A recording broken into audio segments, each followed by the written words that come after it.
Ils s'affichent comme des alliés incontournables face à l'Occident. Moscou et Téhéran partagent la même rhétorique anti-américaine, dénoncent les sanctions et coordonnent leurs positions diplomatiques. Pourtant, derrière l'image d'un front commun, la relation russo-iranienne reste profondément asymétrique et méfiante. La méfiance est d'abord historique.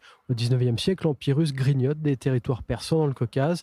Pendant la Seconde Guerre mondiale, l'URSS occupe le nord de l'Iran et après 1979, la République islamique se méfie durablement de Moscou, perçu comme une puissance opportuniste plus qu'un allié fiable. Durant les années 90, la coopération existe, mais elle est sélective.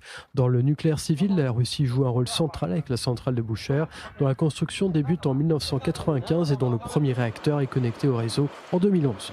Moscou fournit le combustible et récupère les déchets, gardant la main sur le programme nucléaire iranien. Sur le plan militaire, la Russie a livré à l'Iran des systèmes de défense antiaériens S-300 à partir de 2016, après la levée partielle des sanctions liées à l'accord sur le nucléaire.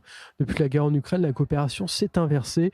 L'Iran fournit à la Russie des drones Shahed, utilisés massivement depuis l'automne 2022.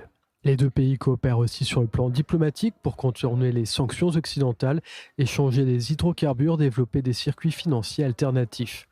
Mais les divergences sont profondes. La Russie est un concurrent énergétique direct de l'Iran sur les marchés asiatiques. Au temps de la Syrie de Bachar al-Assad, Moscou voulait stabiliser l'État et préserver ses bases militaires, tandis que Téhéran cherchait à étendre son influence idéologique et militaire. Enfin, la Russie a toujours été hostile à un Iran doté de l'arme nucléaire, par crainte d'un déséquilibre régional incontrôlable. Une question centrale se pose alors, la Russie traite-t-elle l'Iran comme un véritable allié ou comme un levier tactique utile mais interchangeable ?